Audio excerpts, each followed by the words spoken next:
Hey, super friends, my name is Neil, and welcome to a slightly delayed, brand new episode of the Gayer Comic Con podcast. We were due to release this episode last week, talking about Scream 7, which is currently in cinemas across the world. But unfortunately, I had something that may have been flu or may have been COVID. And if you think this is bad, you should have seen me a week ago where I actually ended up spending an entire weekend in bed, like just sweating this shit out. It was not fun. And so this is a slightly delayed discussion about the Scream franchise. Um, yeah, but here we are. I'm feeling better now, and we're back. And I am joined today by Michael, and we are going to dive in to Scream, and our thoughts on this film, which seems to have been, let's say, polarizing. Um, to those who have seen it, it's done incredibly well at the box office. It is probably going to end up being the highest grossing film in the franchise. So I'm no doubt convinced that there will be a Scream 8 coming in the next 12 to 18 months. But reviews have been middling and maybe hasn't quite landed the way they thought that it would, which may or may not be due to behind the scenes things that have happened in the production of this film. Excited to talk about this? How are you, by the way?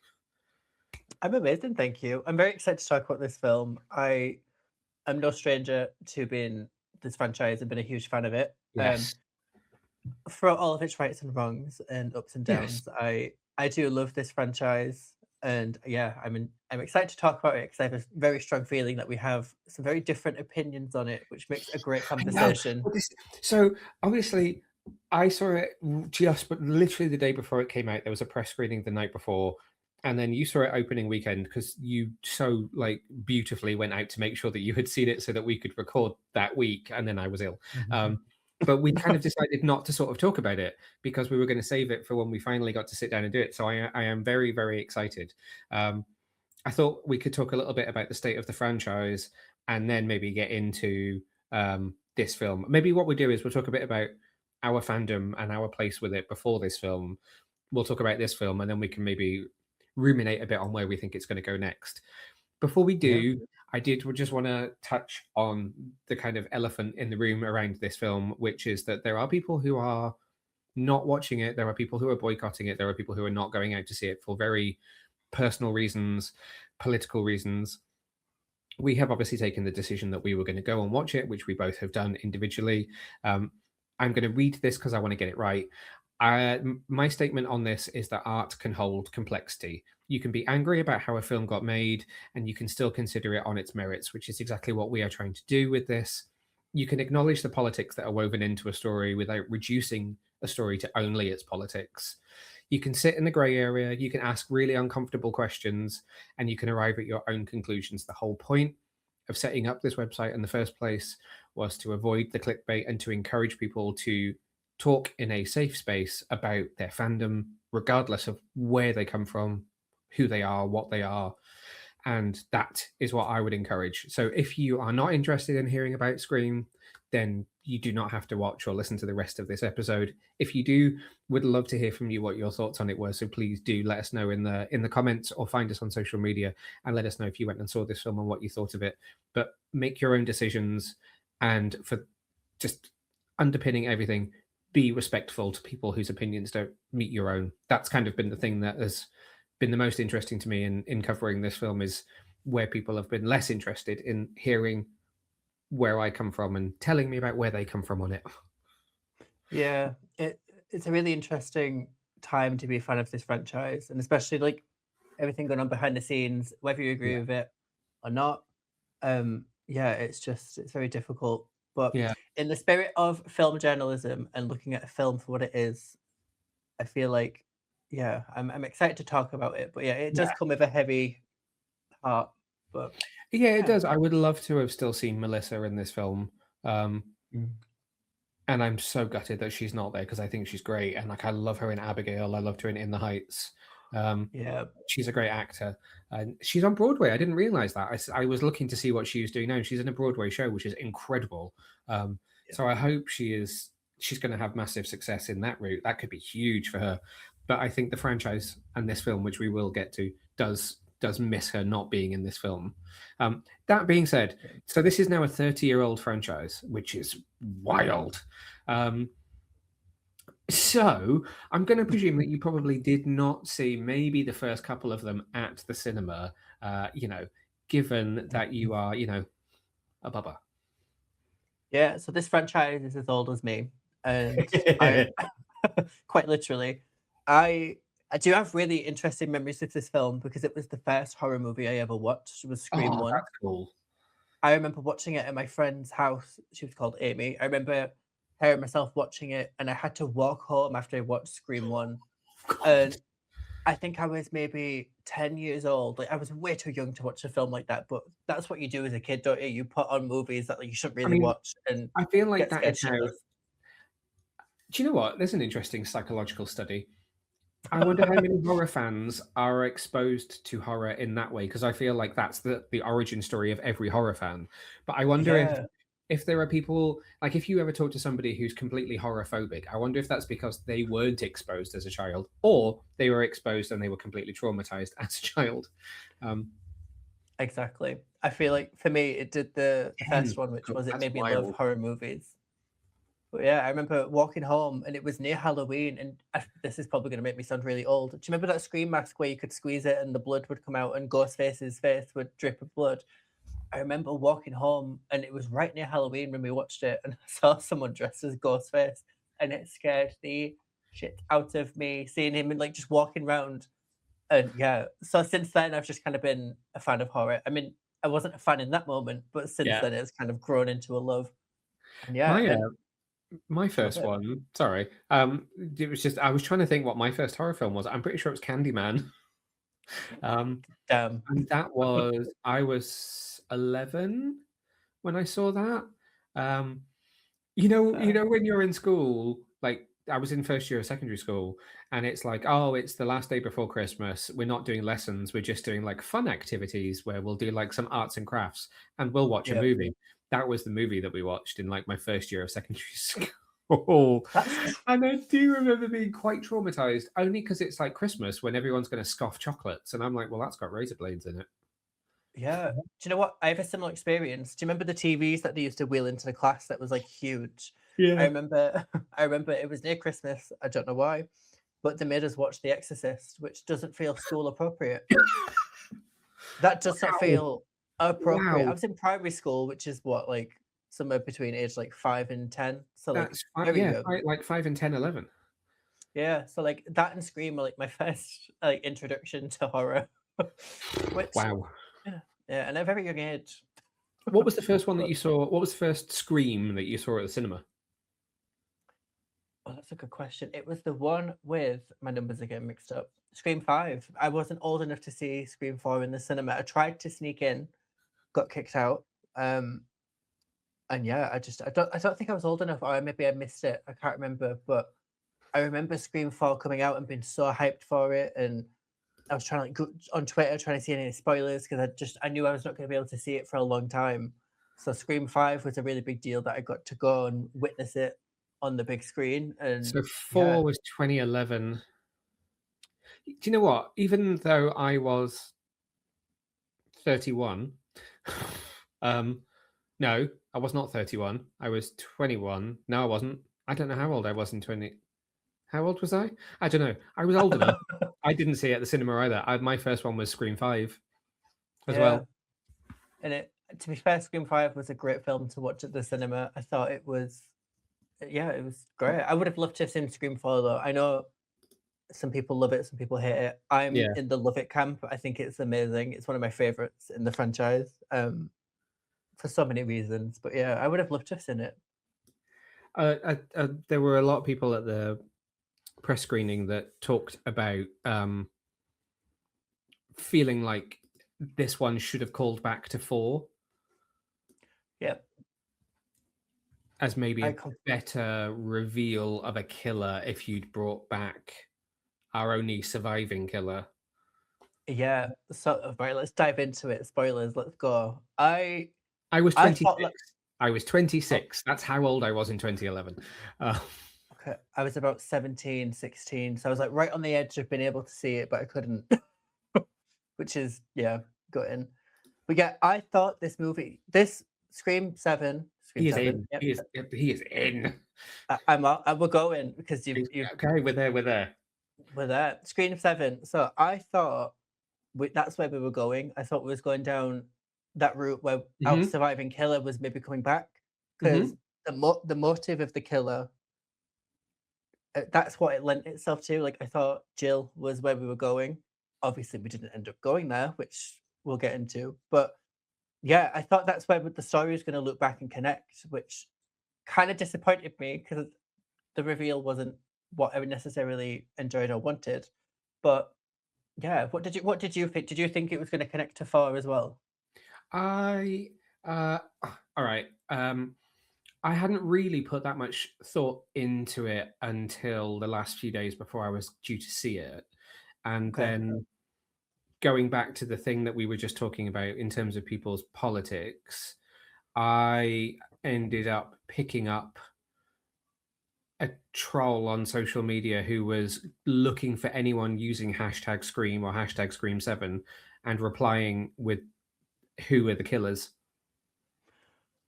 So I Oh, got to the Monday when I was seeing it on the Thursday, and I got a response to all of my tweets and actually all of my posts on Blue Sky that were about the film, just saying um, killers are X and X. So I'd seen it and I was like, oh, um, but that's all then in the moment I had kind of sort of forgotten about one of them, which is easily done because he's only in 3 seconds of the film. So I remembered who the female killer was, and throughout the film was like, interesting. How are we making her the killer?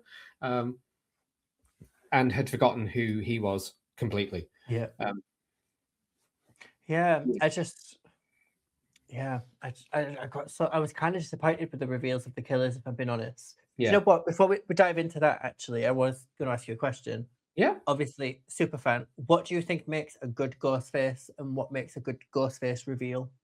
Ooh, I think a good ghost face is someone who actually has a genuine bit of motivation, like someone who Sydney either knows, Hmm. of which we've more than exhausted the number of people that she knows that should be a killer. Apart Yeah, from one, which I will come up with, which could be an idea as to where the franchise might go, um, and someone and the reveal. The reveal needs to be a total shock. They've never really managed to make it shocking no, since the first one and then Jill. I feel like all yeah, the other ones have not been a shock, and this was easily the worst of them. Um, because it's agreed. like, like with the Jill moment in 4, you're just like, what the heck? Like, what? Like, I didn't Yeah. see her coming. Whereas this is like, what? Like, who, who, who, Who? who? When? Yeah. I don't know what your like because we haven't talked about it. Tell me what your screening was like. Like the press screening, Mm, horror press screenings are different to normal ones in that it's always a slightly different crowd. So there tends to be more horror influencers, and like there is a slightly different crowd that gets invited to a horror movie. So they mm, tend to be a bit more into it because it's a slightly more tailor, like hand-picked crowd. yeah, So for most of the film, people were quite responsive. Um, so like the entrance of Gale, I did. I mean, that might be part of the reason I was sick because I was just like, yeah, like I did kind of scream when Gale arrived because that is like one of the best moments in this franchise. yeah, And so it was quite like it was quite almost like the way us Brits think of American cinema audiences. Like it was quite rowdy.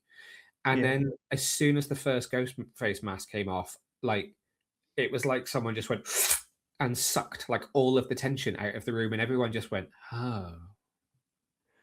Oh wow, Like you that's could, like, interesting. you could feel it. You could feel the whole room just go, "Uh." Like that moment killed the momentum of the movie a bit. Yeah, completely, like Wow, completely. that's interesting. My screening obviously was just a regular old, just public Yeah. screening. Was it busy? It was packed. To be fair, it was That's good. completely full. Um, Which is why it, it it made was the money. yeah. I mean, it was quite a tame um So I guess my only comparison, I've obviously seen 5 and 6 in the cinema, so I can Mm, only really compare it to those two. yeah, I would say this one was the weakest in terms of reception. Like, yeah, I have a very distinct memory of, do you know the ladder scene in New York where yeah, they're going across? Like that, I remember that being quite a vocal and like tense moment, and you could see people kind of like clutching the seat. yeah. But I didn't really get any of that in this movie. It was very much, I don't know, I wasn't really looking around to be fair, but based on Yeah. the vibe of the room, it was very just like, yeah, we're here, we're watching, like we're in it, you know? Um, for me personally, I wasn't as on the edge of my seat as I normally am. I do find these movies quite jumpy, especially in a cinema where the sound's really loud and like Yeah. it's got all the good stuff that you want. Yeah, this one wasn't as visceral. I wasn't as like on it, if that makes sense. The I only think the moment, kills were quite gory at times. yeah, so there was two that I kind of like flinched at. I mean, the obvious one was at school, the ballerina, McKenna Grace. Very early. Very early, very early. I thought she was gonna be a killer. I'm not gonna Yeah, me lie, I too. thought Me too. because Uh, I think it was the fact that I'm this is gonna sound terrible. This is not I'm not being shady. I feel like because I'm the main things that I know her from are like Ghostbusters. And I feel like I feel like she's hit her like Mean Girl era where someone reached out and was like, "Would you like to be in Scream?" And she was like, "Put me in a boob tube, make me an airhead. Can I swear I want to be a bitch?" yeah. So I was just like, "Why are you trying so hard to be like a mean girl?" I'm like, "This isn't McKenna Grace. McKenna Grace is lovely. She's so sweet, and she's like 12. Who is this?" And then they killed her off, and I was like, "That's why they gave her a song on the soundtrack because she's only in the first 10 minutes of the film." I will say, do you know, kind of like going back to the original, Drew Barrymore's death was obviously very shocking because it was like she's on the main poster, like she's the Yeah, main person, and she's the then most she's dead famous. within. Yeah, Yeah, I did have that moment with McKenna Grace, but not for that reason. McKenna Grace has obviously famously been the young version of so many characters, or like she's been in so yeah, many things as a kid. So I remember like I was like watching, like, oh my god, they're killing off this really little child that I've seen in every movie ever. Like it was a really strange feeling to see her just like get yeah, gutted. But yeah. I honestly thought she'd last a lot longer, but yeah. What was the she other did one that got you? the setting on fire at the beginning. I Oh, Not my favorite opening kill by any means, but the concept of just being set on fire was a bit gross. yeah. I thought you were going to say the one in the pub, which I The think is spike, ruined. Yeah, but I think that moment's ruined by really bad visual effects. yeah, it wasn't amazing for me. I also thought Yeah, the one where the girls slid across the bar and gets the glass in the neck, I thought that was a bit of a like not inspired kill. I thought like, yeah. I was like, oh, okay. Is that what she gets? yeah, like you've got the really high highs have been like slashed on the, you know, the pulley at school, and Yeah. then just getting killed by a stack of glasses. It was kind of, yeah. Killed by a pint glass. I spent most of the film going, "What do I know her from?" And then, right as she was being dragged across the bar, I was like, "Madam Web." Her web connects everything. Yeah. Um, I realized we just got so completely sidetracked. I'm going to ask you the question you asked me. What Mm. makes a good ghost face? What makes a good ghost face reveal? Um, Probably similar to you. I think the motive is so key. Yeah. A ghost face motive has to be like, I'm not even necessarily one of them people, but it has to be super like Sydney focused. Yeah.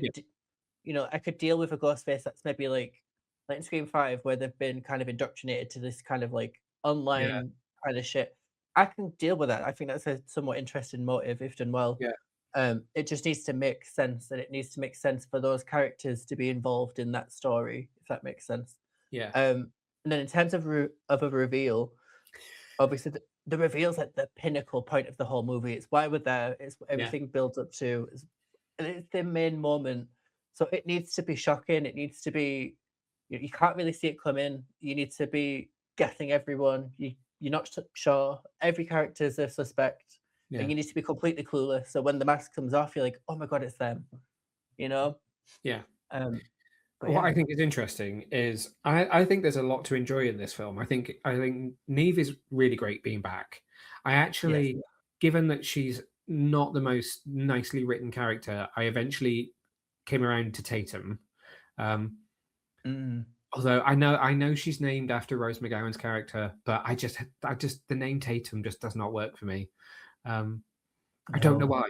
Uh, there are some great kills in it. I think Gale is great as well. Like Gale's entrance is genuinely like iconic in this film. Um, and Yeah. I like when they do the credits at the end and everyone was coming up on screen and it was like and Courtney Cox. I properly like screamed the cinema down because people had been cheering for other people in the film, and then it got to her, and it was like, and I'm like, I'm sorry, no, no, no, no, no, this is Gale. No. Like, Yeah. please, like bow to Gale. Put some respect on her name. But even though there are good points in it, both of us have gone straight to talking about the killer because it's like, well, you have to talk about how crap that reveal is. Yeah, it was not good enough. I think the okay, so we're obviously spoiling. Just Yeah, FYI, actually, yeah, I don't know why we're dodging around this. The killers are Jessica, played by Anna Camp, and um, the a psychiatrist man. who's the psychiatrist from Is that Marco, played by Ethan Embry, or is it? I don't even know who it is on the cast list. It's that bad. yeah, it is that shocking. Let me double check. I think you're right. I think it's Ethan Embry, and his character name is Marco. Essentially, if you're watching this and you've decided not to watch the film and you're taking the spoilers from us, Anna Camp's character Jessica is Niv Campbell, so Sydney's next door neighbor and friend, um, based on one coffee, and she is co-killers with a man from an insane asylum who is in one scene when Sydney and Gale go to the asylum and is then revealed as the killer. um, Yeah, which also I don't understand because he's never even met Sydney until the killings have already started. yeah. It doesn't make sense. And No. do you know what was one detail that I still can't get out of my head? And I'm sure someone could probably debunk it, but in my brain it makes absolutely no sense at all. So do you know the scene where Tatum's in the coffee shop and she's been chased by Ghostface and she's Mhm. obviously put the code in and like locked the door? Why would Anna Camp's character necessarily know the code to the shop to get in? Just because she's neighbours with Sydney, that doesn't mean Yeah. she's gonna know her like Code. key to her business. And Yeah. that detail pissed me off so much because there's so many small ways that they could have done it. So Yeah. for example, at the beginning, like when Sydney goes to a coffee shop and she's running late, a really minor detail to Anna Camp's character that would have been great is, "Oh, I've covered you this morning and I let myself in and da da da." Yeah. And "Oh, thank you for covering me, neighbor," and then moving on. That small detail would have made that one scene make sense, but it didn't make sense. It pissed Yeah. me off to no end. Yeah. Um, that made me think. Well, okay. So one that gets me: did she Go kill on. her own son? I think she did. Which do we think the son knew that she was the killer? Is another question because I think Ooh, I had not. because That hadn't even crossed my mind. Because he's painted out as like, oh, he's definitely a ghost face. Him and his mum are definitely in on this plan, and Yeah. he's obviously very technologically minded. He obviously knows a Yep. lot about deep fakes, which is a huge part of this entire movie. And there is a part where, like, when Ghostface is dragging that character to inevitably kill him, I don't know if it's just the way the actor played it or if it's just the way I read it, but I was like, does he know that that's his mum or not? Because it could go either way, and I'm Yeah. still torn. Yeah. I genuinely hadn't put any thought into it, but obviously, while I'm watching it in my head, I know that one of these is her. And I was thinking, so I was looking at it thinking, well, what I was trying to think in my head in that moment was, is the other name that I was given um, Asa German, who played Lucas? Um, or am I just making that up and it was a different guy? So I genuinely couldn't, in my head was thinking, maybe it was the son then, maybe it's the two of them. So I was thinking that that was going to be a fake out death so Mm. that they would think that he was dead and then we would get the reveal that it was the mother and the son. Mother and son would have worked better for me. It would have to me too. My whole pitch for this movie, obviously, because again, I'm just rewriting the script live on this podcast. But like, what I would have loved is because obviously Anna Camp's character is obviously not all with it, and she's got a few screws loose. What would have been cool is if the person that she was going to see in the asylum or the mental facility wasn't Stu, but was pretending to be, and it like twisted her brain, and like they'd maybe had a kid, and she thought she was in this relationship with this person, and then Yeah. she snaps because she realized she's not, and it's all because of Sydney. That would have been Yeah. a better moment than just Yeah. hiding her. Yeah. Because, right, my recollection of it is she had read Sydney's book. Yeah. She was in an abusive relationship. Hmm.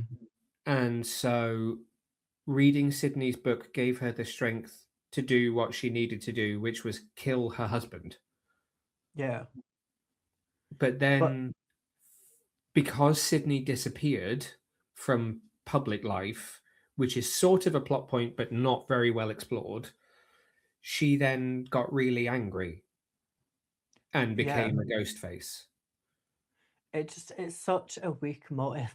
Well, because the thing that I hadn't thought of, which I'm now thinking of because I'm thinking about it, is Mhm. so how did she end up living next door to her? That's what I mean. Like, if she disappeared off the face of the planet and she was annoyed that she'd disappeared, How did like, yeah?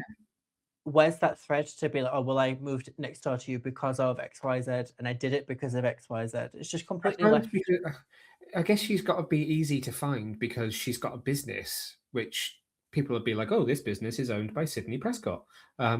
So I guess she's Yeah. easy to find, but none of that is threaded into the story, so there isn't any of that sense there to try and help it make some sense.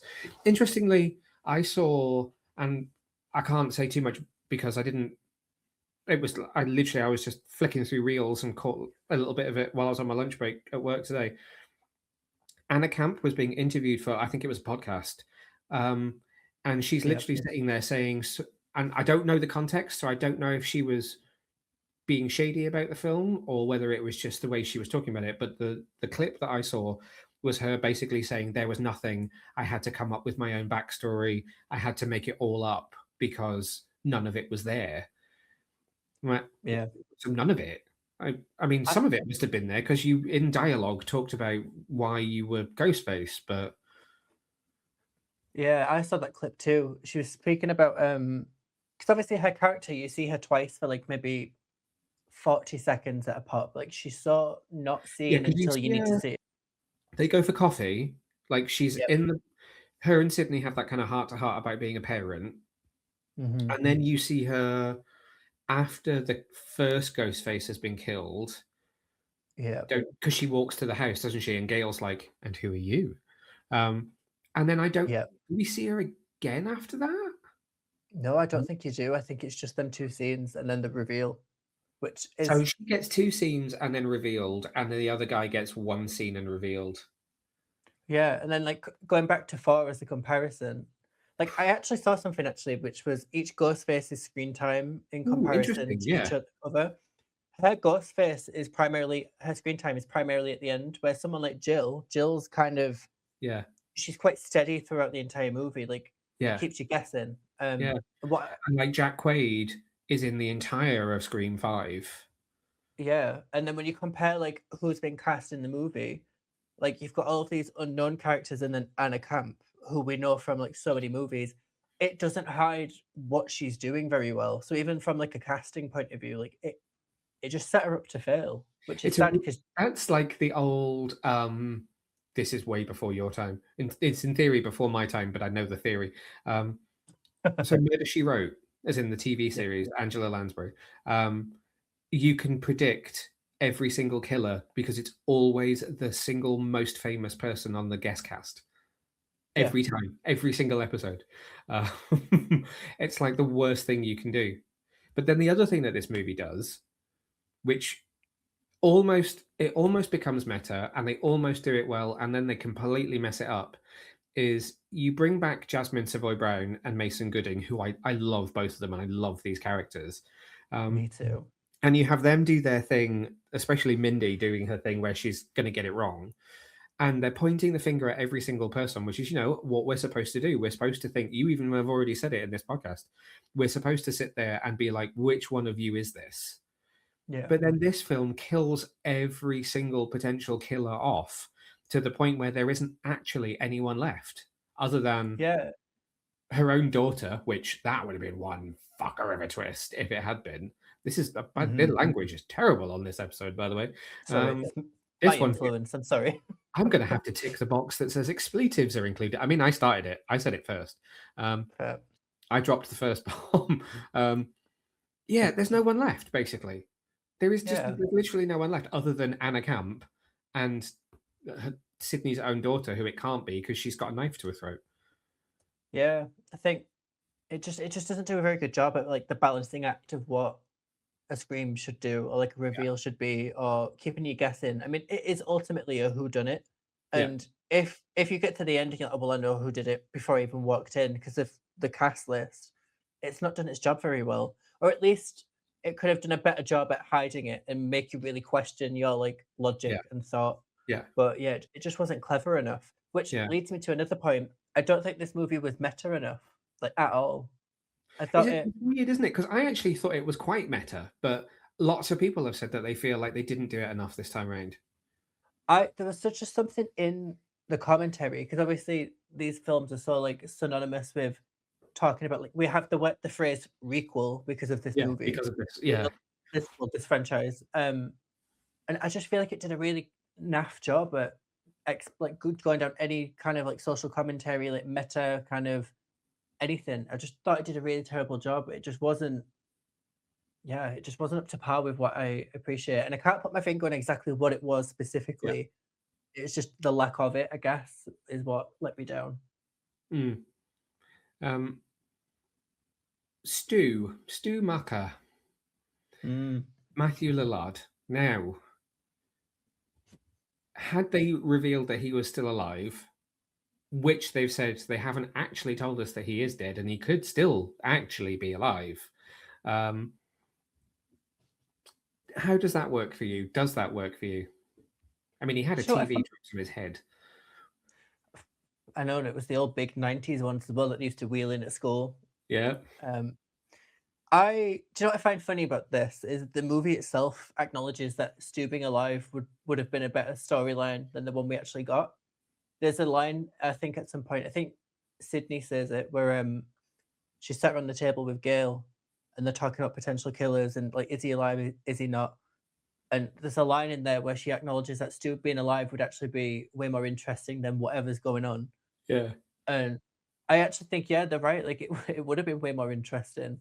I think the deep fake AI like think piece that the film was trying to do, it just didn't work for me. And I feel like Stu being alive would have been way more interesting. it should have worked. I think that's the one of the things that I find really frustrating is Mm. actually when you go back to that first one and think about the house phone, and it was the thing Mm. with the house phone, and then in theory, I can remember a time where people were like, "Well, this is ruined because no one has one anymore. We've all got mobiles," and the joke was, "Well, Ghostface can't phone someone's house anymore. We've all got caller ID and we've all got mobiles, so you're just going to be like, well, I can see who you are. I can tell you who you are phoning me." And that kind of ruined the original premise. But now you have, the whole idea of the voice changer that they've been using in every single film is kind of ruined by the fact that you can now make someone who you thought was dead appear alive through a deep fake. So you Yeah. really could have like properly messed with Sydney by using the deep fake technology better than the way they did. And I thought the stuff with Stu was actually all right. Um, it only went really south when she was back home and every different screen in her house was a different returning person. Only because, right, this is where I thought it was kind of meta. I'm like, did you do it like this on purpose or is this just naff? I like the choices of who they brought back because they Yeah. were the right kind of people to have messed with Sydney. But why was it done like I was at Haunted Mansion at Disneyland? That's so funny. I have in my next note to mention is why does it feel like I'm at some kind of theme park? Like it was like Ghostface of history. Like you're walking through like a hallway of well, this is Ghostface from one, this is Ghostface from two. It was not done in a way that was like good enough. It would have been more interesting if throughout the movie, every time, like, because obviously she's answering the phone on FaceTime, it would have been way more interesting if every time she answers it's a different Ghostface from the past instead of just like this random hallway of like iPads of old killers. It was just weird. It's like when you're like, "Oh, I've gone on the Marvel ride at Disney," and, Paul Rudd has filmed a cameo, so whilst Exactly. I'm sitting in the Ant-Man restaurant, I've got him being like, "Hey, isn't this funny? Welcome to my restaurant." And that is Yeah. literally what it was like. I'm like, "No, why? Why have you played this for a laugh when this could have been, like, the psychological torture of Sydney?" Mm, Yeah, exactly. They kind of missed the trick with it, and yeah. it made me laugh. My eyes literally rolled when that scene started to happen, and she's going around and like turning the iPad over and turning the camera off. For God's sake, like, because So yeah, like it was right there. did you read about the fact that they actually did have Stu alive? No. Um, so there was a version of the movie where Stu did turn out to be alive. He wasn't one of the killers in this film. They were always the killers, but Stu was genuinely alive and torturing Sydney. So I don't know, and this is where I don't know because they've not gone as far as saying it, but I don't know if those phone calls were supposed to be real and he was pulling the strings of these two people, and then they changed it, and in changing it, it sucked all of the tension out. Because what Kevin Williamson said was that they tested the film in America with audiences with Stu alive, and Mm, audiences hated it. And okay. they focused on him being alive as the thing that was the biggest issue with the film. So having tested it and it testing really badly, they took it out. But I wonder whether that would have worked better, because do you then have the guy from the mental institution hearing about this horrible Sydney from Stu, and then Anna Camp's character going to visit and having a Mm, relationship with what turns out to be Stu and being poisoned against Sydney. And they're both, they both are these fragile people that get almost indoctrinated by an original Ghostface. Bang, you've got a much better motive for why they're after her.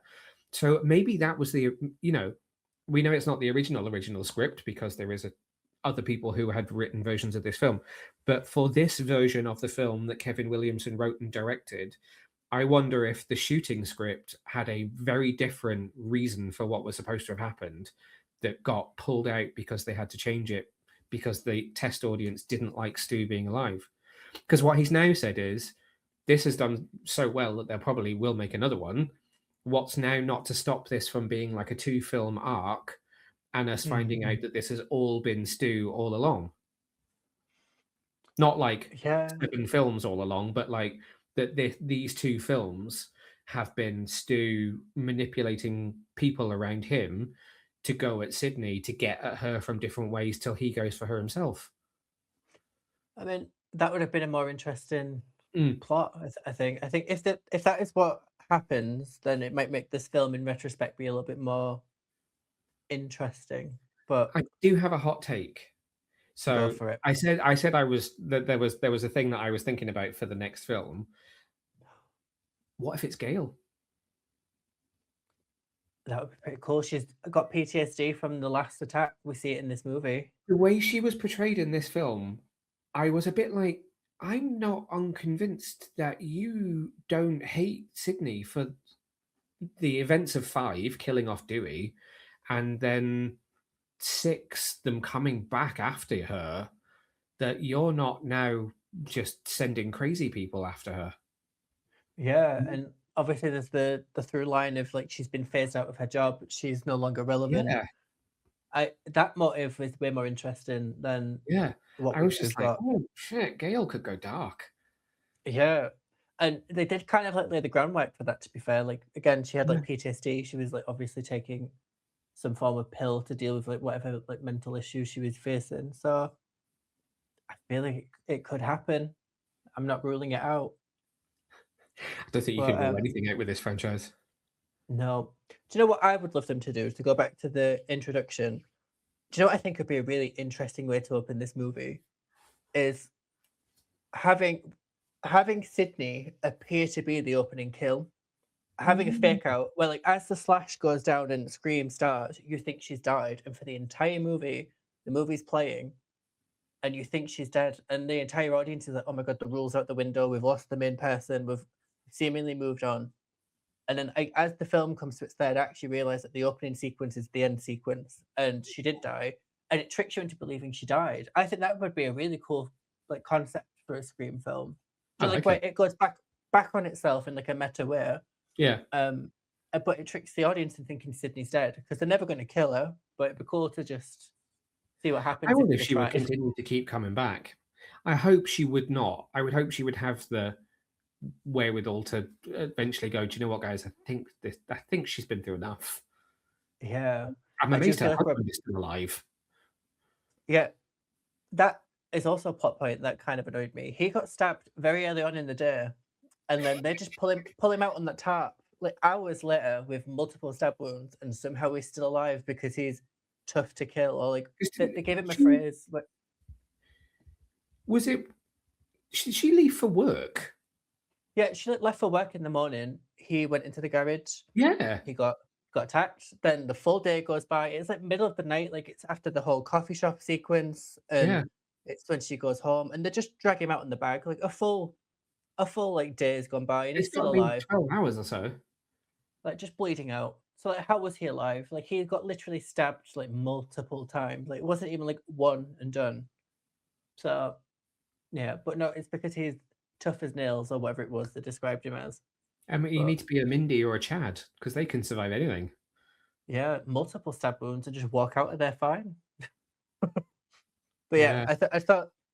I feel like the time limit going to New York and seeing the franchise move out of Woodsboro and that character and that cast and it was refreshing. It can Mm. do it clearly. The franchise can exist out of the foundations that it's laid. And I do feel we're getting to the point where like Sydney's story needs to just be like put away for a bit. Like let's let her just rest and move on. Because the concept of a killer in a mask, we can do so much with that. And I think her That's the story thing, is isn't it? Yeah. I mean, if we want to kind of move to sort of future of the franchise a bit, um, yeah. you don't have to have her always be the focus of the killer. Like, even if you wanted to keep her in it in some respect because you feel like that's going to bring back the inbuilt audience, you can Mm. have like Ghostface is a legend at this point. Like the entire of America in this world knows about Ghostface. Sydney is famous. Everyone knows about it. It's been national news. That is enough to inspire any weirdo to be a Ghostface. So you can come up with any story of anyone that wants to kill off some random final girl and then have if you really have to have Sydney in some way, she almost becomes like the Scooby Doo, not calling Neve Campbell a dog, of like the franchise in that she comes around like myth busting ghost faces. Like somebody somewhere pretends to be Stu Mucker in some other part of America to freak out some girl. Myth busting Sydney comes in and is like, no, actually, it's Jim the butler. Because that Yeah. actually, to be fair, the reveal of the guy from the asylum was very much like a Mhm. Scooby Doo moment where it's like it's Old Man Rickles. Um, It was. Do you know yeah, what? Speaking of Scooby Doo investigation, how McKenna did Grace as Daphne. well, what a great through line. But Mm. how did Kirby not show up? She in Oh six, her yeah. whole she's doing this like undercover, not FBI, but FBI like researching Ghostface killings.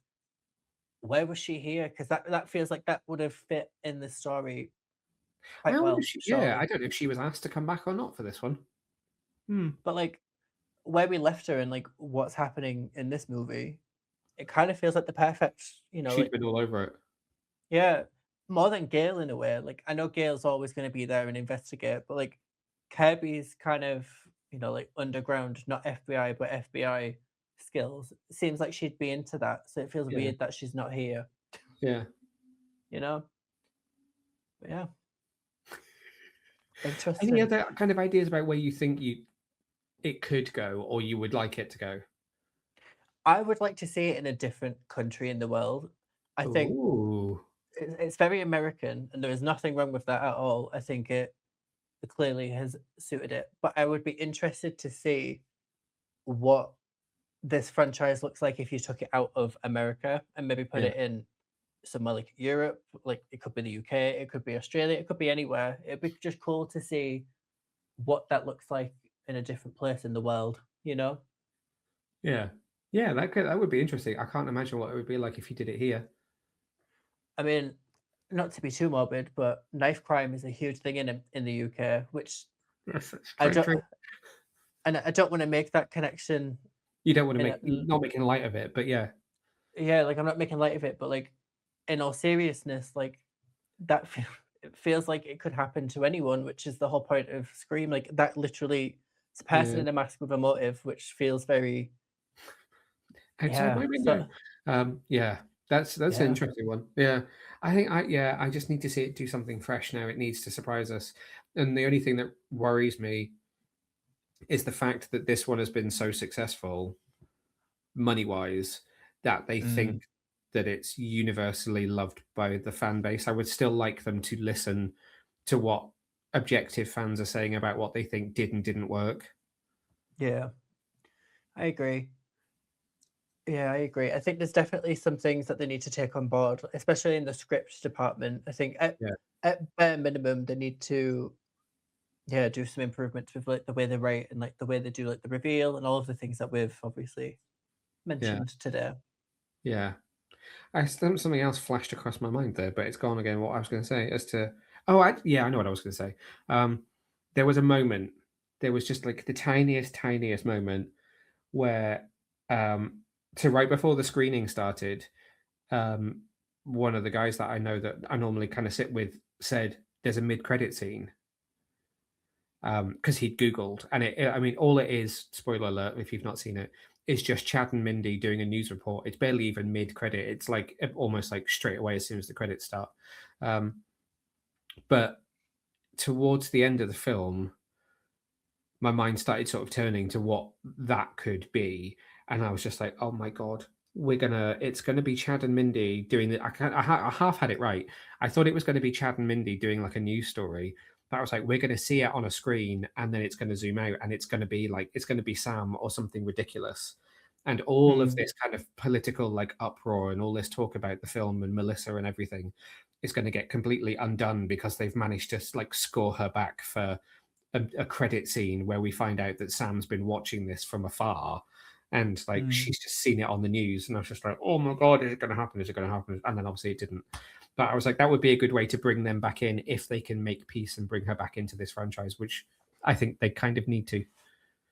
Yeah, they need to because I feel like both Melissa and Jenna Ortega brought something to this franchise that was definitely missing in this Yeah. iteration. Um, yeah, they had like a freshness to them, like the sister dynamic and just everything that their characters did felt fun to watch. It felt like exciting. It didn't feel like we'd seen it before. I It think the only added thing to was that it felt a bit like there was nowhere left for Sam to go other than to become a ghost face. yeah, And I don't think agreed. she would have enough reason to go for Sydney Yeah, they'd have to find someone for her to go for. other That's a very than fair point. I suppose they'd probably twist it and say, well, Sydney killed her dad, so she'd want to kill the killer of her dad. Yeah, yeah. I don't Yeah. know. You know what? I do have a thought actually that I want to get your opinion on because Oh, I found this a very interesting plot point. The whole point of this film, like between Sydney's character and Tatum, is she never teaches her anything about survival or prepares her for mm, absolutely anything at all. I found it really interesting in the fact that there's a scene where when um Sydney's husband gets stabbed, he closes the garage door, which is obviously kind of like a callback to Tatum's original death. yeah, I would have found it so interesting if we actually saw Sydney teach Tatum any lesson, like remote, like anything, even like don't go through the garage door, and then she had a chase scene where she's like, I can't go through there because something, just something that was a callback to like why she's named after that character, and learn from the original Tatum's death in a way. I would have loved that, but we never yeah, got it. I'm curious what yeah. you thought. Did you actually think she taught her anything? I wondered whether they were trying to avoid certain sort of horror tropes. Like, if you Mm, think about like Jamie Lee Curtis in the most recent Halloweens and how her kids were a bit messed up. And then Yeah. if you think about like uh oh, Final Destination, the Final Destination from last year, where it went to the um whoo, I have an amazing full circle. So the girl from the flashback, when you see her old and she's living in her like house surrounded in like by spikes and barbed wire and all these different traps. I think they were Yeah. trying to avoid that and do something different because it seems to be like the poor female character that has supposedly survived all these kills will end up completely like bonkers. And in fact, if you Mm. watch the trailer for Scary Movie, um, they're playing on it as well by having her like completely crazed when you first see her and stuff. Yeah. So I think they were trying to avoid that. Okay, right. It's weird that I went to a Final Destination place. So the flashback to the restaurant with the poor girl that is the main character in that flashback. Hmm. That's Stargirl from DC's Stargirl, the TV show. Um, Brett Bassinger. Um, she's not in Scream. However, uh, this Scream is the town from Stargirl, the DC show, which is that actor. But that series also stars Joel McHale, that is Neve Campbell's husband in this. So I was like, oh, look, he's from Stargirl. This is shooting in the town from Stargirl. It's also the town from Peacemaker season 2. It's Oh, obviously nice. just like a town set that's somewhere. I think it's in Atlanta. It's obviously just used a lot. I think it's been in a couple of Marvel movies as well. It might have been in one of the Guardians films for like the flashback to where I have a feeling it might be the town from like Star Lord's flashbacks to when he was a kid. Um, it's definitely been Okay. used by Marvel in a few different things. But it was just really weird because when Tatum is running around in the like after curfew, she runs past a side street and you can see a mural, and I'm pretty sure it's the mural that was painted there for Peacemaker season 2. Because I was like, oh, because there's like the main poster for Peacemaker is the cast painted on this wall, and Yeah. it's not the cast in the show; it's something else. But I was like, it's the wall. It's, am I seeing this? It's just a really like once you've seen it once and you know what that town looks like, it's hard to kind of forget it, and it's just like instilled in my brain that it just gets Yeah. used in a lot of TV shows. Um, Sorry, random tangent there. No, love Um, that. I think it's interesting.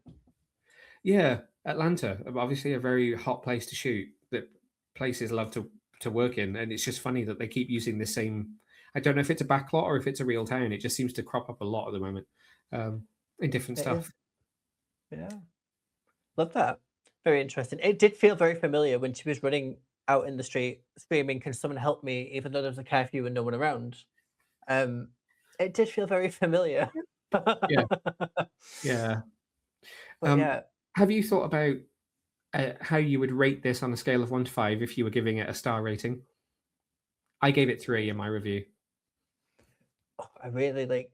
I don't want to be an absolute hater, but it would probably be a 2, Well, no, if I'm honest. if that's how you feel, that is how you feel. Yeah, I there was some positives. I do. There was aspects Yeah. of the film I really liked, but yeah, it sits very low on the ranking of the Scream franchise overall for me The thing with horror personally. franchises is as well, more so than any other kind of franchise, they can survive and bounce back from something like this. Like if you look at the Mm, Saw movies, you look at the Halloween movies, they have had films like this that have ended up splitting the fan base or being generally thought of as just not great. Hellraiser as well. yeah, All of the big horror franchises that have got like multiple entries, and they tend to be able to bounce back from it by having a good one and having a creative resurgence, which I don't think you see many other franchises kind of come back from outside of horror no, anyway. yeah, it's interesting. I think for me, because a lot of these franchises they can tap into different elements. Like Saw, obviously, the whole point of Saw is how can we kill people in a very weird way. I think what Scream's issue is it is just literally a person in a mask with a knife, and that's why I think it hinges so much on its story and its script Mm, because it doesn't have anywhere to hide really. yeah, Well, like Hellraiser and stuff, they've got these really big flashy set pieces, and you're not really bothered if the story is a little bit loose because you are there just for like yeah, the coolness, you know. Like yeah, yeah, a lot some of the Hellraiser stories are really fun, but I think Scream's kind of it sits on this weird level in the horror community where we expect it to be well written and we expect it to be It needs to clever. be, yeah. Yeah, and yeah, this one just didn't. And it's just not one of those ones where you can go and do like it's suddenly 800 years in the future and the killer is loose on a space station kind of situations. No, no, you can't. And I think when you've got movies like Ready or Not, like that are doing, like slasher movies in a really interesting, meta, funny, kind of Yeah, brutal way, I think it kind of puts the perspective into place a bit. And you look at Scream, like, come on, like you are like an amazing, or iconic the franchise. original. You are the original, and you can do better than this, and we expect better from you. Yeah, yeah, And I think that's kind of how I feel. yeah. On the topic of Ready or Not, I've got my screening booked. Oh, I'm so Um, excited! It looks amazing. I've also got a screening booked in now for the one with Zazie Beetz in it. Oh, that one looks good too. The With name the slips crazy me, trailer. but They Will Kill You. So Ready or Not 2, I'm seeing next Thursday, the 19th, and then They Will Kill You, I'm seeing on the 25th. very nice. That's so exciting. But we seem to be quite stacked for horror at the beginning of this year, which is interesting. Yeah. Do you think it's because they do it now, so then when they can be on like streaming and stuff for October? So if you've Probably, missed it, it's like watch this year's top horror movies. yeah, yeah, Probably. yeah. I think it's Yeah. probably all we can say on this. I don't think we can exhaust it that much more. Otherwise, we'll be flogging a dead horse as much as this film script possibly is. Yeah. I think my final thought on it is they do maybe need to think about this being a franchise that can't go on forever. Yeah. That's a really interesting thought. Or at least if they do want it to continue forever, they need to think You need about to, it. They need to think about like what the next step is and what makes it yeah. feel correct. Why would someone still want to be a Ghostface in 20 years' time when Neve Campbell is retired from acting, and I don't want to see Isabel May still playing Tatum at sort of the age that Neve is now, and it's just generationally going through this family. Yeah, and I would also really like to see the films, the newer films, like from 5 onwards, have been very much reflective of like the original killings and the past and what happened, which I think are really important to the franchise. But we've had like 3 movies at this point that are all about the history of the Yeah, killings and da da da da da. I'd love the franchise just to swing big and like create a new moment that sets up a new cast of characters and a new storyline for us to yeah, follow. yeah. But that'd be my wish. It's a good wish. It is a good wish. So, as I did say at the beginning of this, if you have seen this film and you would like to let us know what you thought of it, please do either hit us up in the comments below this, or come find us on social media at Get Your Comic Con, or you can find me at Neil Vag, and let us know what you thought of it, because it does seem to have really polarized the audience. So I would love to know what people out there who have seen it thought of it. We will be back earlier than planned, all being well, because we were a week late releasing this episode after I was ill. We should be back next week. We don't really have a plan for what we're talking about yet. So as we are recording this, the next episode will be a surprise. But we'll be back. We'll be back next week with hopefully something equally as exciting as what has been almost an hour of Scream. Yeah. I've had a really good time talking about it, though. I feel like we've Yeah. covered a lot of ground, so I'd be We interested have to see covered a what lot anyone of else ground, thinks. indeed. Yes. Yeah. Remind everyone where they can find you on social media. Of course. So you can follow me on Instagram, TikTok, and all of the other good stuff at The Digital Spiral. And that just leaves me with my usual sign off. Stay safe, stay well, and I will see you out there. Avoid any ghost faces. Just lock your doors, bolt your windows, and be safe. See you next time. Bye. Thanks for watching, Super Friends. Check out more videos from across our YouTube channel right here. Make sure to like, subscribe, and share on all your favourite platforms. See you next time.